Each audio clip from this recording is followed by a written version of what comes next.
Hi, I'm Jeff Kitchen. I run a training program called Script Writing Mastery, and my website is at www.script.kitchen.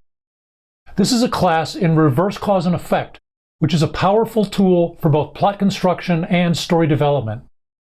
Among other things, it helps you stitch together the spine of your story, the tight sequence of events that constitutes the core of your plot. In order to use this tool, you first have to have sketched out the basics of your story. Starting at your ending, you work backwards, chaining back from each effect to its cause until you get back to the beginning of your story.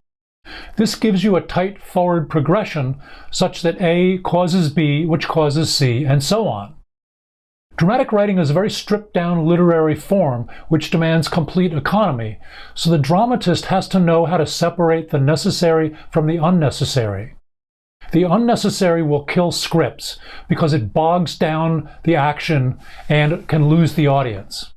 So the ability to find that which is necessary and use only that, and to rigorously separate out that which is unnecessary, will give you a clean working draft. Now, once you've gotten this tight chain of events, you can step back from it and get good objectivity, which is hard to do with the script that you're deeply immersed in. Okay, so let's get started with this tool. Okay, so here is an explanation of the tool reverse cause and effect. Building backwards to create a tight script. What is cause and effect? Well, what would cause a mother bear to attack you? Think about it for a minute. Because you get too close to her cubs. Why do you need cause and effect in script writing? It's because you tend to want your script to be tight so it doesn't wander all over the place. Script writing is a very stripped down literary medium with no room for the unnecessary or for mere ornamentation. You want plot point A to cause plot point B, which causes plot point C, and so on. This drives the action of your story forward in a crisp, compelling way. So you want to separate the necessary from the unnecessary. What's wrong with the unnecessary? It's because in script writing, the work of the amateur is characterized by the unnecessary. Dialogue and descriptions are overwritten. Scenes are bloated and move slowly, and some scenes may be entirely unnecessary. Whole sequences may be unnecessary. Sometimes an entire act may be unnecessary. Now, I've taught this tool to development executives from all the major Hollywood studios, and they vigorously agree that the unnecessary kills scripts, bogs them down, and destroys their forward action.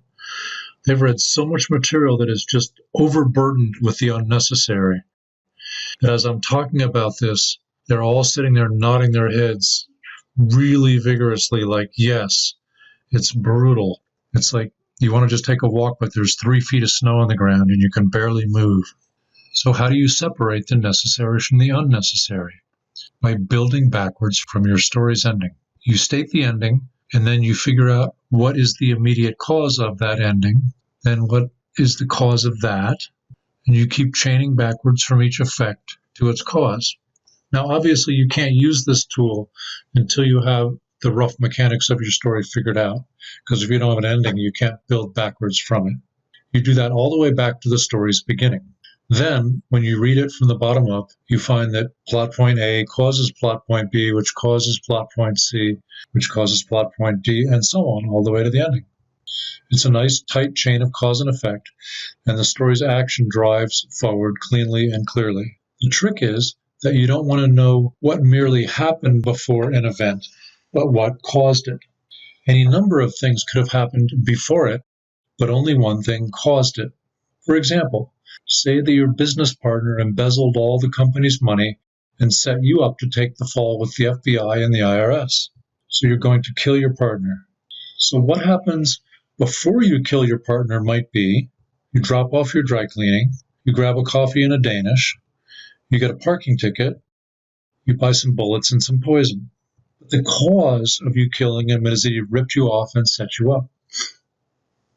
So as you chain backwards from each effect to its cause, you are looking at the events in your story and finding the thing that caused it rather than the things that merely preceded.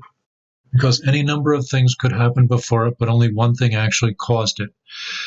And that helps you separate out the necessary from the unnecessary. And you'll be seeing this in action in the script I'm building.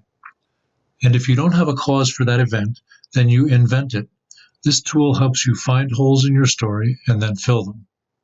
And if you understand the basic principle behind this tool, but aren't sure if you can do it properly on your own script, don't worry, because in a few minutes I'll be building a real script to fully demonstrate it.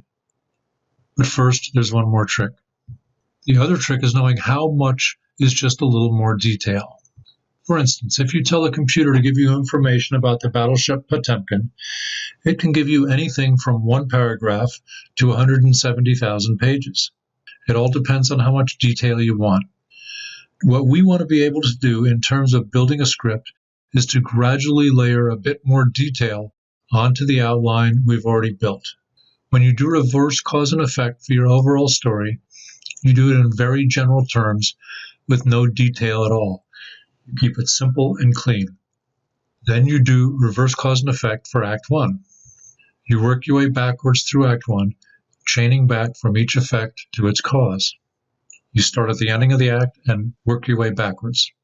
And now it becomes necessary to develop a little more detail, because you're thinking through the mechanics of the act, not the overall story. So you have to figure it out in a little more detail, but not too much detail. See, that's the trick, is how much is a little more detail. You gradually develop the detail as it becomes necessary. The guiding principle behind it is that this tool frees you from the profusion of unnecessary detail. Keep it simple and clean as you build your script's structure. It now becomes necessary to include a bit more detail. Then you do reverse cause and effect for Act 2 and then for Act 3, or for however many acts you have. So you're fleshing out the detail for each of the acts. Then you divide each act into sequences. And a sequence consists of 2 to 5 scenes. So there are 2 to 5 sequences in an act and 2 to 5 scenes in a sequence. Then you do reverse cause and effect for each sequence. So you start at the end of the sequence and say, what's the cause of that? What's the cause of that? And so you chain back from each effect to its cause. And now it becomes necessary to develop a bit more detail. You gradually develop the detail as it becomes necessary.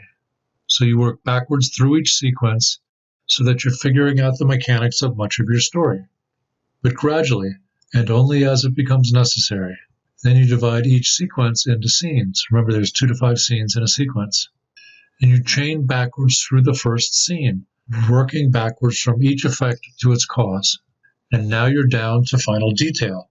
You're figuring out the fully detailed mechanics of how that scene works, but you're still rigorously excluding that which is unnecessary. This is a really crucial skill, because if you have been building the structure of your script, you rigorously excluded that which is unnecessary from the overall story. And then you rigorously excluded the unnecessary from each of the acts.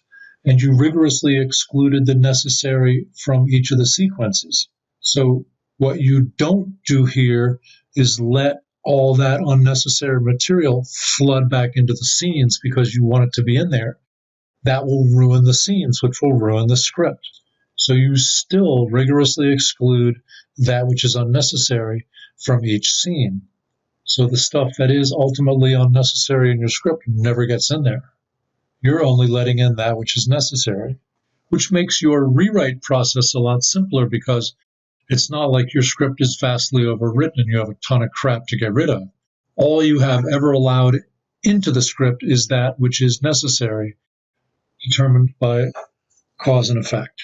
So once you've done reverse cause and effect for each scene, work your way back through the first scene, then you type that scene up in Final Draft or whatever, however you type your scripts.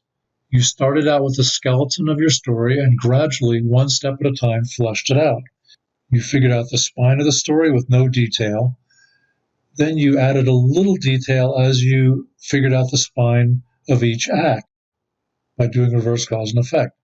And then you figured out a little more detail when you figured out the spine of each sequence. And then you figured out yet a little more detail when you figure out the spine of the first scene, and then you write that scene. Then you figure out the spine of the second scene, and then you write that scene. I know all this sounds complicated, That's why I'm going to build a real script using it, so I can show you how to really do it, not just talk about it. Okay, so let's now jump in and start doing the real script.